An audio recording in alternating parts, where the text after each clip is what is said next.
Good morning, everyone, and welcome to the Peregrine podcast. My name is Alex Gorokhov. I am a director at Peregrine Communications, and this is our series when we bring in leaders from the asset management industry to discuss what they're up to in their role, what trends they're seeing, and also hopefully learn a thing or two for ourselves. Today, I'm very happy to be joined by Henry Jones, Global Head of Content at EQT. Henry, we met not that long ago, actually, probably about a couple of months, but it's fair to say that myself, Peregrine, and indeed a lot of the industry has been keeping a close eye on what you've been doing at EQT, some very exciting work, so looking forward to diving into that. But it'd be great to have you introduce yourself and EQT very briefly, and then we can kick on with our agenda. Yeah, no, amazing. Thanks for having me. EQT is one of the biggest private equity firms in the world. It's about 260 billion assets under management now, but not as many people have heard of us as probably we would have liked. And so that's probably where people like me come in. But yeah, background-wise, journalist and brand comms, brand content, a bit of everything really at this point. Well, I think that's a really nice place to start, actually, which is not at EQT, but your journey to date, because for those who don't know, you joined EQT having previously been head of content at John Lewis, but you've also held roles at Dyson. You wrote at the Evening Standard. You've created content for Soho House. So it's a real mix. And I think in our industry, you often have those heading up comms departments or writing content who have strictly had a financial sort of background up until then, whereas with you, it's clearly had a lot of range. What would you say across those roles you've learnt about content creation? I think the key thing about content with financial services or any other industry is that at the end of the day, it's audience first, and it's really just ones and zeros. Did somebody read something? Did the person who read that enjoy it? Did they engage with it? Were they the right person? Did you manage to find the right person in a sea of millions on the internet? And so really, I think apart from the input, which is technical and quite tricky to get your head around at first, the content side of it doesn't change whether or not you're a John Lewis or Dyson or EQT. So I think that's sort of the key thing from my background. I think being involved with all of those different firms that you're listing, I would say the only thing I've really picked up in all that time is that you have to be audience first, and there really isn't a substitute for doing that. You can publish anything. That's the easy bit in real terms. It's what everybody's most interested in. Is, how can we publish this video? How can we make this piece of content? I've got a good idea for a piece of content.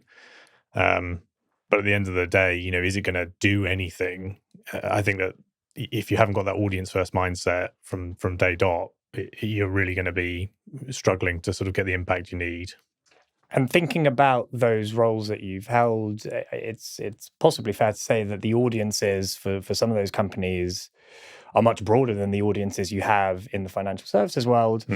Are there campaigns when you look back on one of the roles or multiple roles which you think that was the moment when I really figured out the best way to go about this?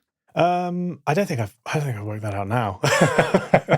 I'm totally honest with you. No, because that's the other thing. Again, it just constantly changes. The time since I sort of I started out as a journalist, through and through. Realistically, I was a features journalist, and I'd say that the skill I had there was kind of you have to pick up a subject with 5 minutes notice. Become an expert within the 5 days it takes you to commission and sub-edit and proof and read and get this thing published in a way that you're not going to look like you don't understand whatever happens to be happening in the news. And so you kind of need this jack of all trades ability to sort of pick up a subject and move with it. But I don't think you can really think about a content strategy without worrying forensically all the time about how your audience is going to interact with it. Unless, of course, you're doing the John Lewis Christmas adverts, in which case that seems to be what many people hinge their festive positivity on. It's an amazing success story. It is. It's an incredible. I mean, I guess it must be something that you think about a lot of the time. But drawing parallels between, I guess, the slightly more kind of personal retail world of advertising or content strategy and the financial world. But actually, if you look at the John Lewis Christmas advert, one of the things that I think people really love about it is that it's repeated. It's something that first came up and everyone really enjoyed it, and it had, it was went up on YouTube and it was online, and everyone sort of thought, what a wonderful story, and this really gets me into the spirit of Christmas. But nowadays, people really look forward to it. It's sort of a staple in the calendar. And I think when you look at firms putting out content, whether you're a private equity firm or a law firm, often firms will have series again where they have a repeated thing which comes up once a year, and maybe people won't look forward to it in the same emotional way that they look forward to the John Lewis Christmas advert, but they certainly will have an anticipation for a piece of content that they know was really good last year, they assume will be really good this year, and hope will be really good next year. Yeah. I mean, I think what you're touching on there is the fundamental basics of human storytelling and interest. The John Lewis advert is a great example of that. But you probably don't even have to go that far, because you could look at your phone and that you've got TikTok or Instagram. I don't know, what social media you're on. I'm too old for TikTok. LinkedIn, you've got your feed constantly churning stuff, and then as you look at it, you realize quite quickly, if you've got a sort of a forensic mind for content, you start to look at it and you say, well, I've seen this person, I recognize this person. It's the same pattern, just on a sort of a micro scale. I think that the frequency conversation is something that finance industry versus retail is probably, it feels intuitively like a challenge. Shouldn't we be publishing one really good thing a year? And yeah, you can. It has to be really good. That's up there with, you want to win the World Cup and only have one shot on target in the whole tournament. It's very unlikely. And I think in terms of that repeatability, the Christmas ad, the John Lewis Christmas ad, it's something that everybody is copying now. But at the absolute zenith of success for it, I think it's a hole in one. It's pure creative storytelling, and the repeatability of it happening every year, I think, also comes from a consequence of the desirability of making something so good that somebody's going to tune in once a year to see it. How rare is that? You think about cultural phenomenons that can get that. I'm going to sit and wait in anticipation for the new season of a HBO drama. Absolutely. I'm going to wait a full calendar year for this person who I, vaguely follow on Twitter's next tweet. Not the case. So I think that's the thing, that there's levels, and then there's trying to sort of win a hole in one in without taking a lot of shots on target. There's a middle ground. Definitely. Looking at your journey then, how did all of those roles that you held lead you to being global head of content at EQT today? I had the weirdest, and I feel completely blessed and honoured with the way that I ended up at EQT, because I was brought in to write a book about EQT. So I started my journey with EQT knowing nothing about them realistically. I wasn't in that world. And my first sort of introductions to the company were Connie Johnson, Christian Sinding, meeting the early partners and people who used to work at EQT in the days when they were in a small room, 10 people in Stockholm, before they'd sort of taken over the world. And I got to write, it's a book which you haven't actually finished publishing yet, because there's so many stories. Even 2 years in now, we haven't actually got through all of them, or got them into the position where we're doing them a good enough service for the brand. But actually, I got the process of interviewing as many EQTarians as I could get my hands on at first, and then trying to narrate a story for the external world, which doesn't exist currently. You can't pick up the EQT book, unfortunately. Interviewing your boss was a very upside down job interview structure. Yeah, exactly. But I mean, it's I don't know if everybody could copy it as an onboarding journey, but very time consuming, I imagine. Yeah, super time consuming. It's probably the wrong way around. But it was good for me. And so I was brought in a weird way to do a coffee table book for a finance firm, which is really unusual anyway, I'd imagine.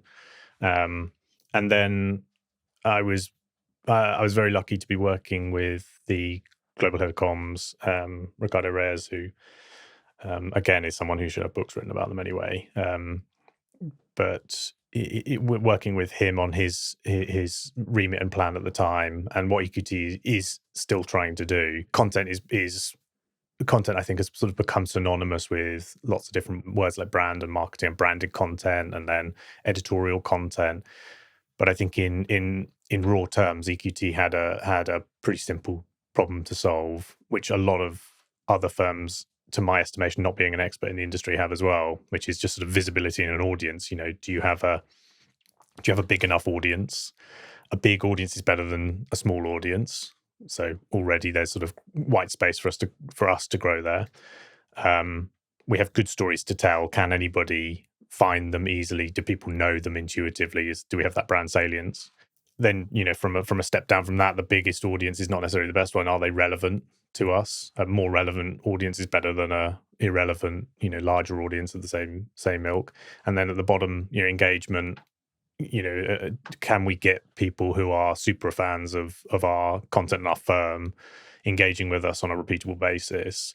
They're far better than a massive relevant audience, but who never click on anything and don't engage with what you're doing. And so that is the problem, not the strategy, but the problem that we are tasked with solving, I think. And it's probably going to take a little bit of time, and we're definitely not. I'm not going to sort of pretend that we're the experts and we've got all of the solutions there. I think we're as open to failing and trying things as we are having a plan and jumping straight through to success, I think that's a very well-rounded way to introduce why you came into the firm. Even when we spoke last time, I was slightly taken aback by the fact that you were very open to suggesting, the journey is only just beginning. There's many things to get done, because let's focus on audience growth for a second. If you look at the numbers of what has happened at EQT during your time, an organic LinkedIn strategy has doubled the following. Your website visits are up. You've launched Think, the content hub hosted on EQT's website, which, anecdotally, I speak to clients of mine or relevant peers in the industry. Many people refer to that as now being one of the best, if not the best, content hubs in the private markets universe. So, starting on a positive note, what do you attribute some of those really positive statistics to over the past 2 years? I'm going to sound like a hopeless romantic with the setup here, but I think EQT is really unusual in a good way. It's different. It's differentiated because it is actually a different place. I suspect I'm not an industry veteran. I don't work at other firms. I can't speak to their setup. But what I can say is, I think it's unusual, full stop. Let alone within the industry. It's a very entrepreneurial culture. You can do things and you can get things done. There's obviously a process and a way to get things done, like anywhere else. But I think with things like Think and with social media, nobody was standing there getting in the way of a good idea or a good solution to a problem that we didn't have solved when I arrived. Yeah. And I think alongside that, then I'm surrounded by the smartest people I've ever had the privilege of working for. From day dot, we had a good comms team who had started the journey of putting social on the radar for EQT. So that was already good footing, good setup. We have an amazing social media specialist working in the team, Emily. She's fantastic. She pushes things and keeps trying and has that kind of entrepreneurial take on trying to get an objective solved. And the objective we set from day dot was really simple. Again, it was not, we don't have enough visibility and we don't have a big enough engaged audience. So let's go and solve that. I think with Think, to take sort of a sidestep, the other, outside of having an amazing team and an amazing access to sort of EQTarians who lend us their brain and their voice to sort of present to the world, you're surrounded by great ideas. You're surrounded by great thinkers who you can just publish, and it looks like a genius strategy, but actually it's just publishing. Yeah. I think that on top of that, the only other thing that I sort of bring to the table there is I kind of did this with I've done this a couple of times now, thinking more purely at the editorial side. And I think I started doing this when editorial at brands was just becoming a sort of a thing. And I made tons of mistakes. And now I get the privilege of being able to sort of go back over them and do my own sort of internal therapy and solving things that I got wrong at previous places, which again is just such a sort of a strange feeling, really. But it's brilliant for when you enjoy working at somewhere like EQT and there's a real cultural spirit of wanting to do well and wanting to be entrepreneurial. If you can kind of make some mistakes along the way, brilliant. But also we can just avoid a few of the easy ones. And I think that's probably what we focused on with Think. It has to be audience first. That said, we've made loads of other mistakes, obviously. Well, it's one of the things even when we speak to our clients, I often find, particularly at the larger firms, but actually this can apply across the board, which is one of the barriers in the alternative asset management industry, but we could even probably broaden it to the financial industry, is perhaps the fear of making a mistake when it comes to content. I think many firms can be incredibly entrepreneurial in terms of the way they run their business, but when it comes to external communications, there still is, I find, a mentality block, which can be, we have to make sure that every word in this is absolutely perfect and it has to go through compliance X amount of times. It has to reflect all parts of the business all at once. And what you often find because of that is you sort of end up just stuck in the traps for so long that a piece of commentary, which was incredibly relevant when you first started writing it 6 months ago, now is starting to feel a bit dated. And then you just end up in this slightly difficult cycle. So one of the things we always try with our clients is to try kind of push those boundaries of what can you say sort of in a manner which will get you over the line fairly efficiently. And efficiency is a really important aspect, I think, particularly in our industry. If you have a John Lewis advert which comes around at least once a year, at least it comes around at the same time once a year. For you, I imagine, and this was one of the questions I really wanted to ask, how do you balance the varying needs of different members of the team, different strategies within EQT when planning a content calendar? Because whilst, of course, EQT is one, each different side of the business will have its own reasons, trigger points throughout the year to publish content. So how do you manage to keep everyone happy and keep a balance that feels ultimately beneficial to the entire business? Yeah. Going back to what you're saying a little bit, what's the goal really of publishing? I think is the thing that's probably tripped up those conversations I think you're describing, and I think it's where everyone can probably should and probably could get better at this. But if your example there is we want to appear timely, we want to have a good opinion, and a big chunk of that comes from being able to speak at the moment that something's happening, so we look relevant and we look timely. You can say very little. You can put way less into the procedure, and you can put a lot less content through a compliance team. There doesn't have to be as much detail. The signal that you're trying to send out to the market is we have an opinion, we have a voice. Say it. It's probably less than a few lines in real terms of what somebody's going to take away from it.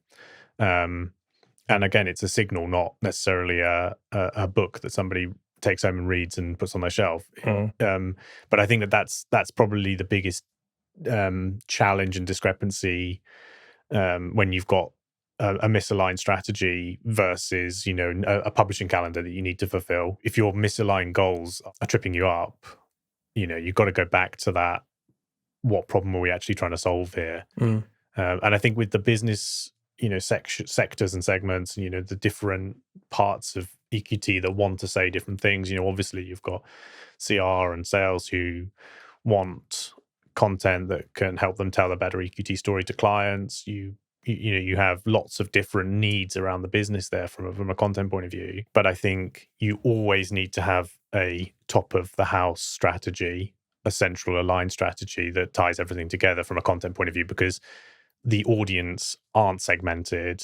And as much as it people like to think of human beings in these kind of demographic and target audience perspectives, that we know this more. The minute you leave your professional setting, you go to an Oasis gig, you are in a very different mode of being. You are not as easily categorized by your demographic as you are your behavior.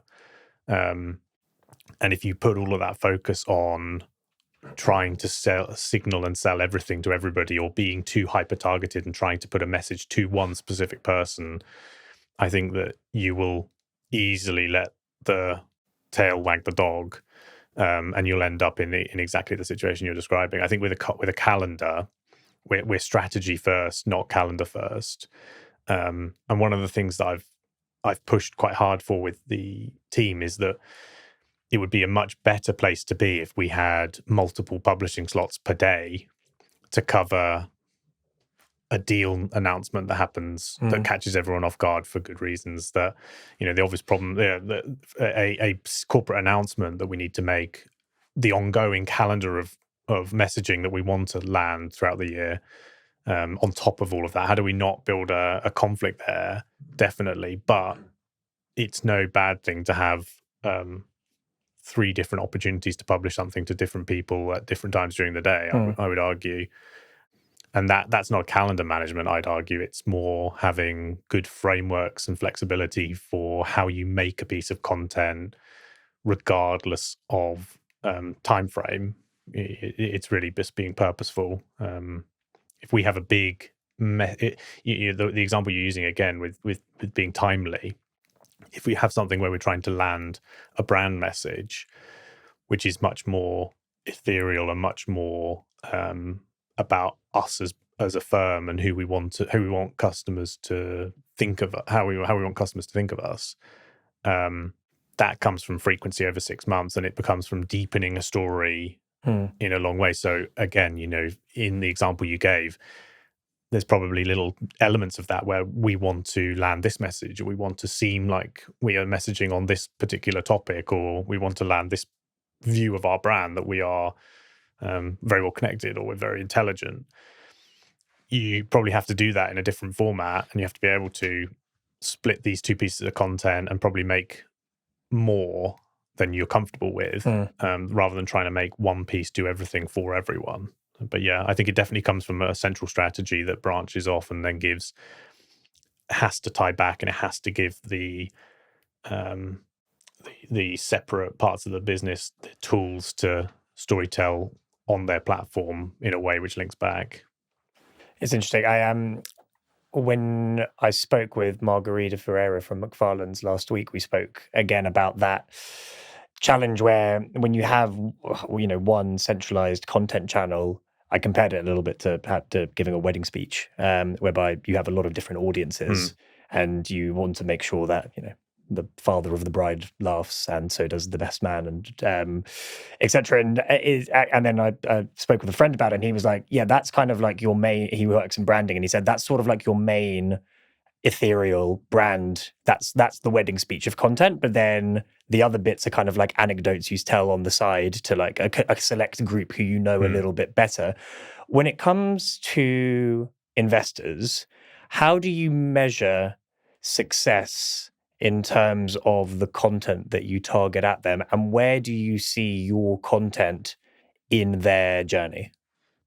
I think that there's a lot of answers there, some of which I'm not going to tell you because very reasonable. They're part of our plans. But in a broader sense, I think we've only just started to scratch the surface of what's possible with content, with the breakdown of the marketing funnel. So you've got these old marketing textbook funnel progressions. We want somebody to go from awareness to conversion to loyalty, and I think the most recent iterations of the internet have essentially broken that down And now when we're looking at content with customers and with investors and with shareholders and with all of the different stakeholders, with potential portfolio companies that you might have to influence in some vaguely intangible way, kind of tricky to suddenly think of one customer journey route and then everyone else having their own content journeys and their own patterns. You can see it like that. And you could get really forensic and detailed and say, well, this person sees this and does this and they behave in this way. But my favorite quote with all of this stuff is Mike Tyson. Everyone's got a plan until they get punched in the mouth. And that's exactly it. When the customer takes that journey off your path, or when you realize that your segment over here are very engaged with content that you didn't make for them, isn't it better to have a sort of a flexible model where you're comfortable with your messaging from a brand point of view, bringing people into your ecosystem, making them essentially an audience, and then keeping them engaged, keeping them entertained, keeping them informed, keeping their user content needs fulfilled. And that, I think, is where it becomes really interesting, because it's behavioral, not demographic. You're not segmented by audience. You start to see the way that they behave through your ecosystem. So I am going onto a website to be informed. I'm going onto a website to be entertained. How they signal their behavior on your platforms or on your website, or what content they engage with, you can be super forensic with, but you can also then track probably what their next action's going to be, how they're going to engage with content on a regular basis, and what tools you've actually got to speak to them. Because I think a lot of it's hypothetical, or it's statistical. We've spoken to a percentage of our audience here. Well, great. If with the size of our audience at the moment, you could email them all personally. If you hire enough people and you have enough conversations, you could probably book in enough one-to-one meetings to actually have a word of mouth conversation. And I think that's a great one with your anecdote about wedding speeches, and then the conversations you have over the course of the night.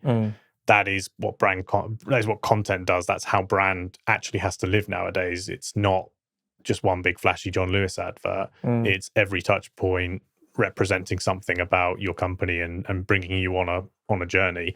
And an investor, a client, somebody who's willing to part with, from in our world now, part with something at the bottom end of the spectrum at sort of £5,000-10,000, €27,000, up to something in the I don't even know, 500 billion. It's a lot of money to part with over a single decision and a single sort of content journey, a customer journey.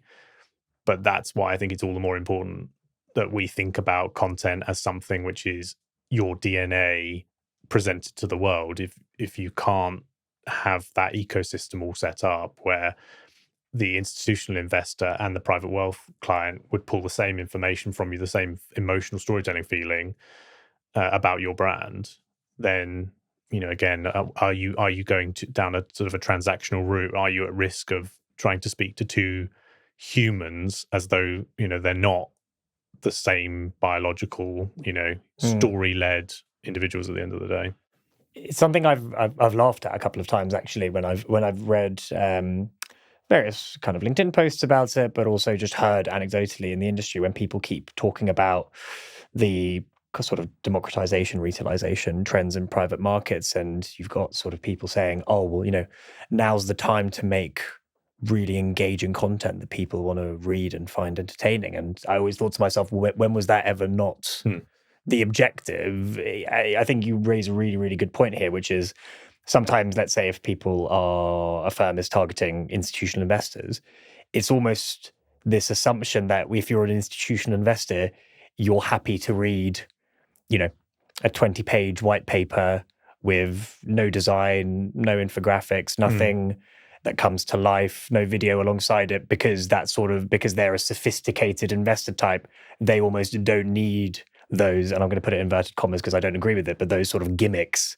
of really authentically good content creation. Whereas now we're targeting retail audiences, all of a sudden it's important. But actually, it's always been important. It's just perhaps the lessons that people are learning from assessing the audiences that are coming into the private market space are forcing them to start to think in a way which is where content actually needs to entertain. I mean, entertain, educate, or inform. I'd say like the old Reithian values, but that's because I'm because it's a background thing. I mean, I don't know.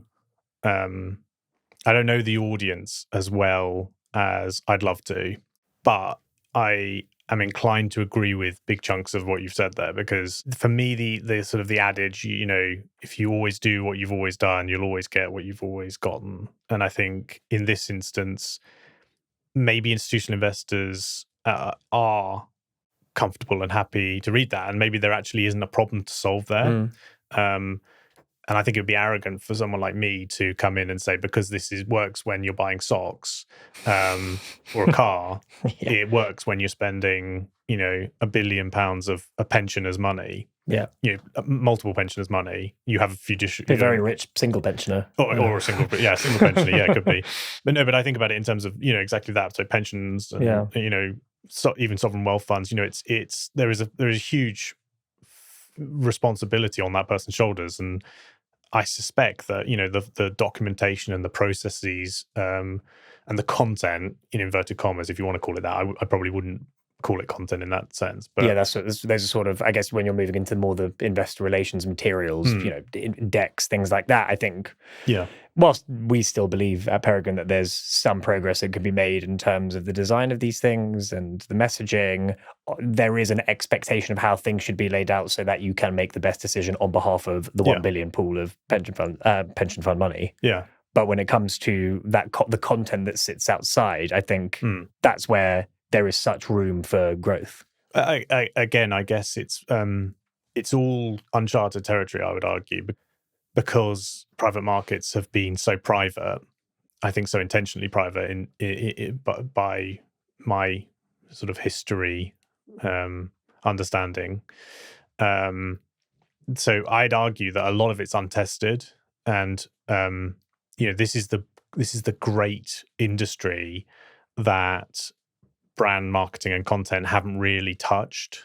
So it's virgin territory. It's fantastic space for someone like me, because everything that somebody tells you should do, because that's the way that marketing works, has never touched this soil. So the audiences are completely fresh to your way of thinking about this. They have got repeated patterns and those sort of sand trails of the behaviors that they walk down and what they've seen and how they interpret a brand through the behaviors of a financial firm. But I actually think the most interesting thing is that we've got very little proof points to say that just because it's worked in another industry that it would work here.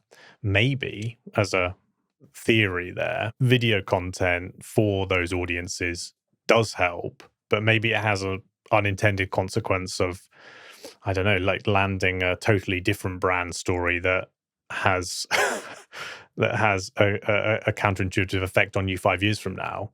That it's a very potent tool, to your point. Like, there is obviously a benefit to be able to using video content to tell a story, but we haven't got the 5-year background, the 10-year background to be able to say that, to be able to look at the case studies and say, this is what happens when it goes really wrong, or this is what happens when it goes really right. To be fair, either. Again, I'd kind of fall back on audience and letting an institutional investor in that instance, or a private wealth one in the same instance, build their own path into your firm, starting with your brand. If you can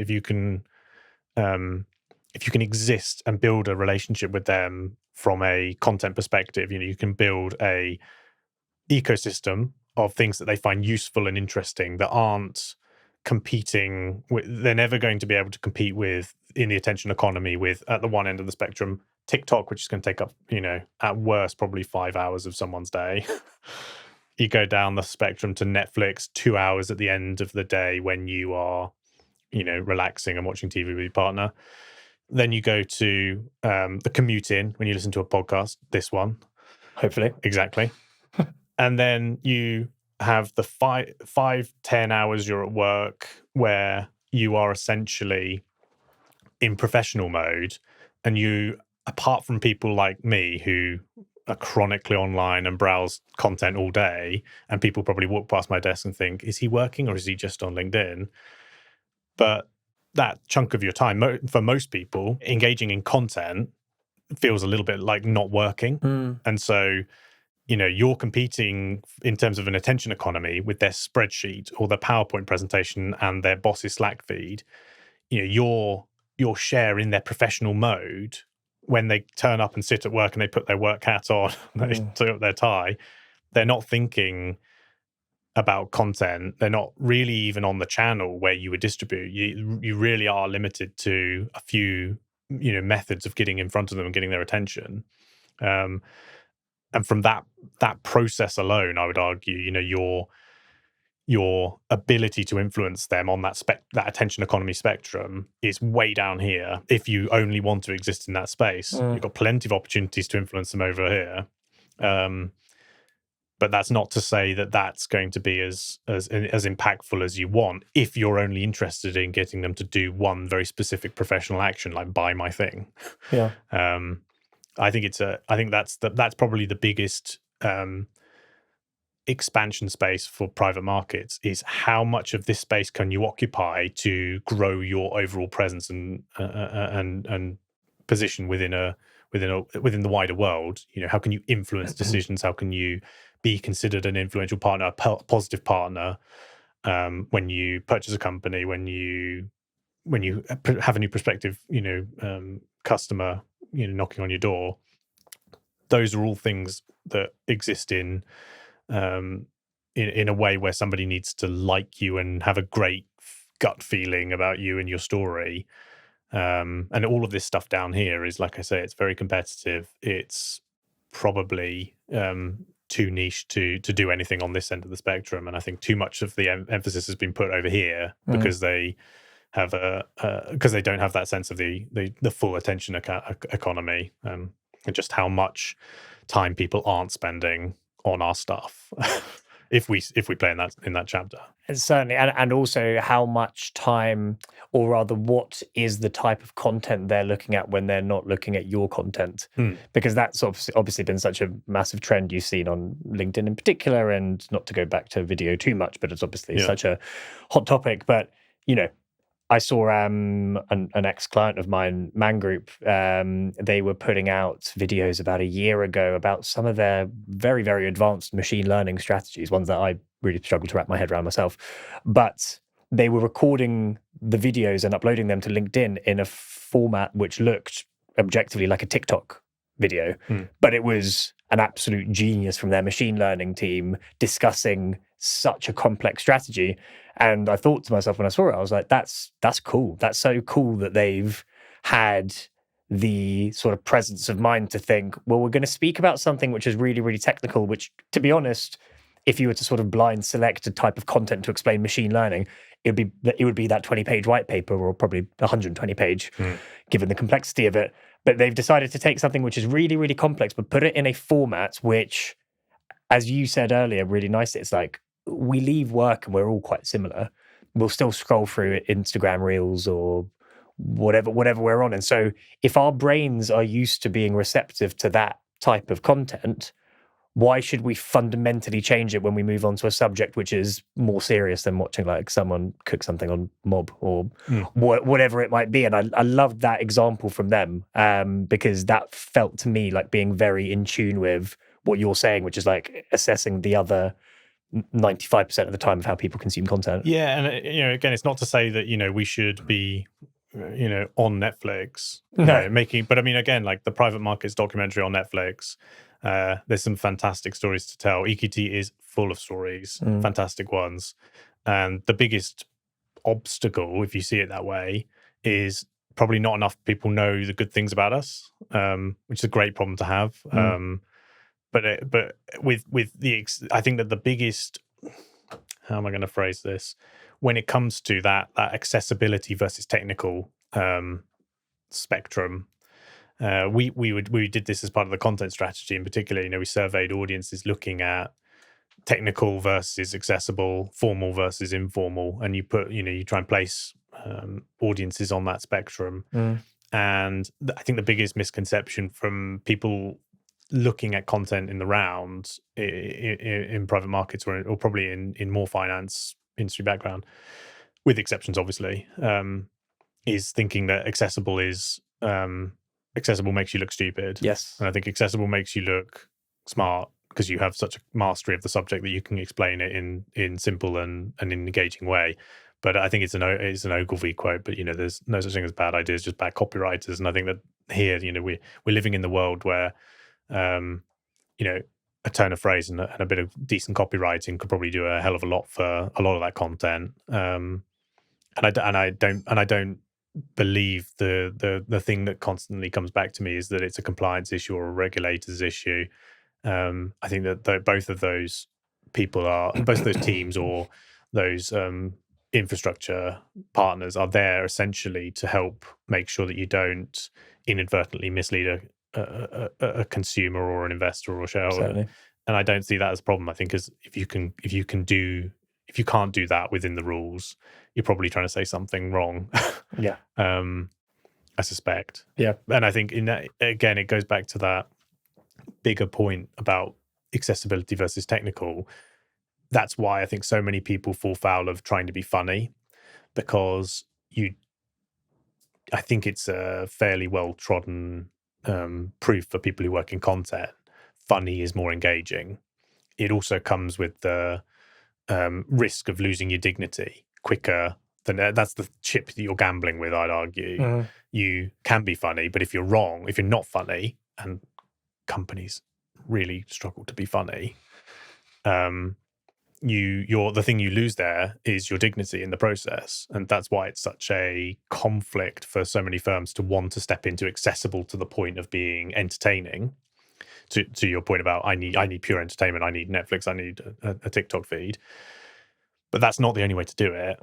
There's plenty of ways to be accessible and have a funny turn of phrase within a white paper, which would adequately prove that you've got a mastery of the subject. And I'd say that being funny, if you can actually be funny, is the quickest way of shortcutting that the subject so well that you can actually make a joke.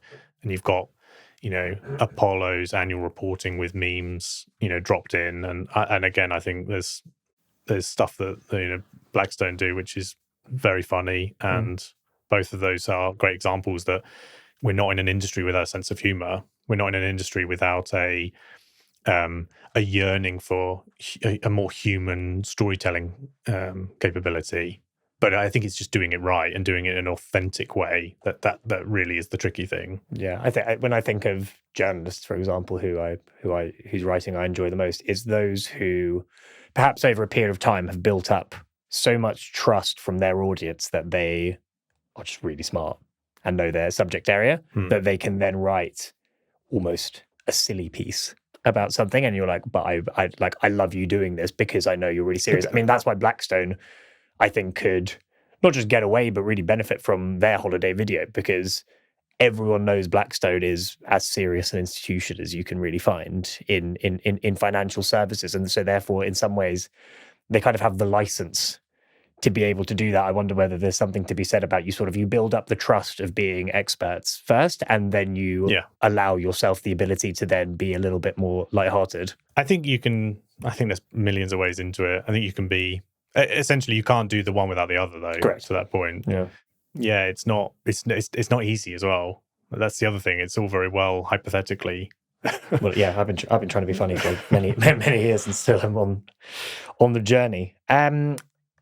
Final few questions. So I would be negligent not to ask this one, which is, there's a lot of conversation in the industry about how AI is impacting content creation. I'm sure you are the same as me, as when you see one of those kind of double lines on a LinkedIn post, you start to wonder who's written that. But I guess it's something that's not going away. It's going to impact the way we create content.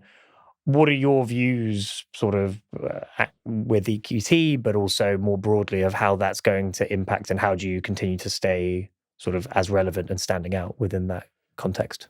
I think that the really interesting thing about AI for content is there is so much, the internet is so full of junk already.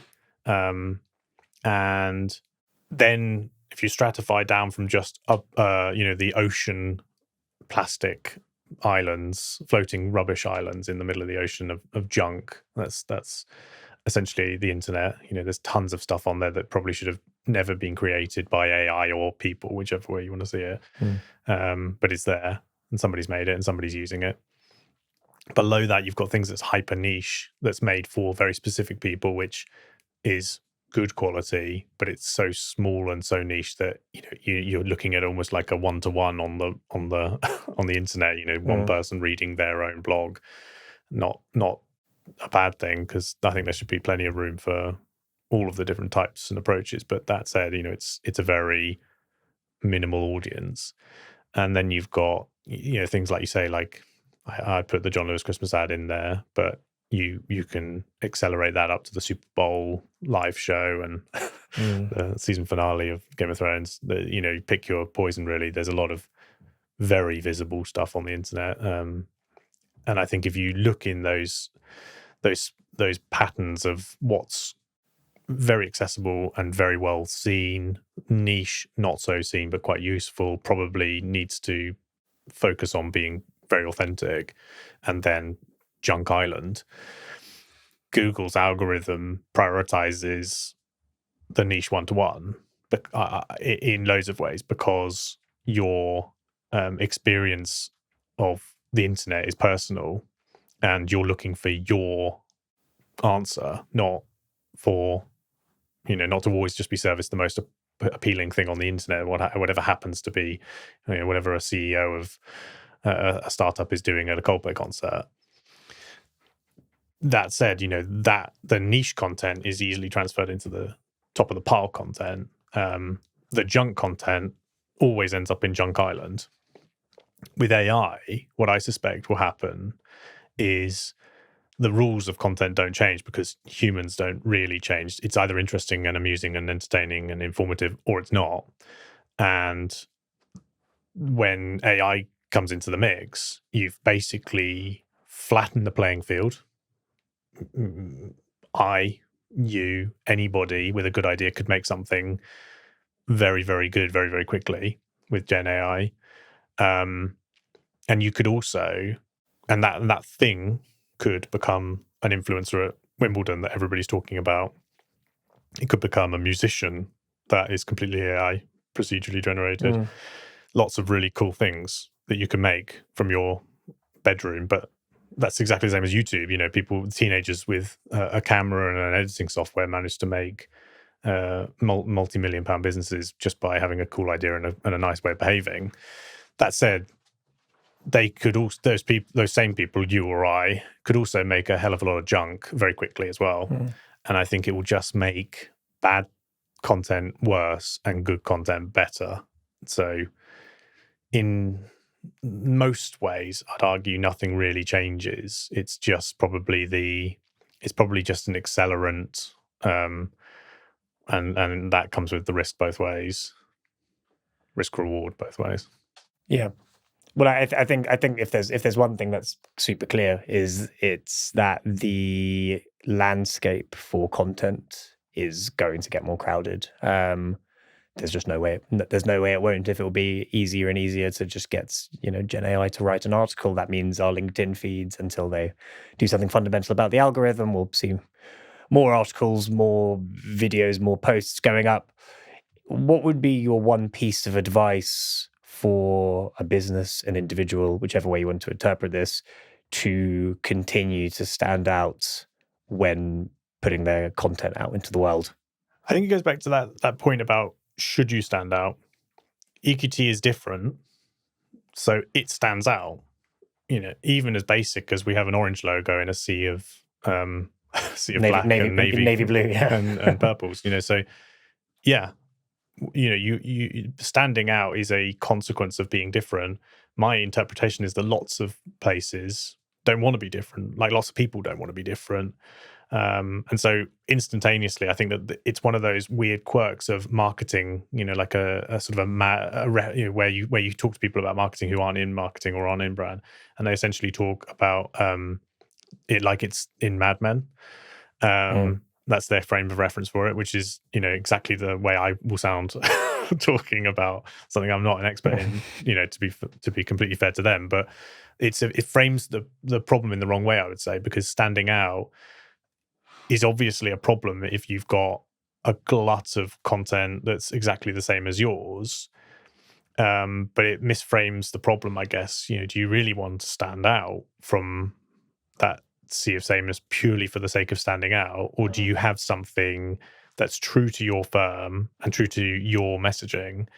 Do you have a good reason to bother these people with your stuff, is the way I kind of frame it to my team. I think it's arrogant to assume that you deserve a place outside of the norm and outside of somebody's junk pile.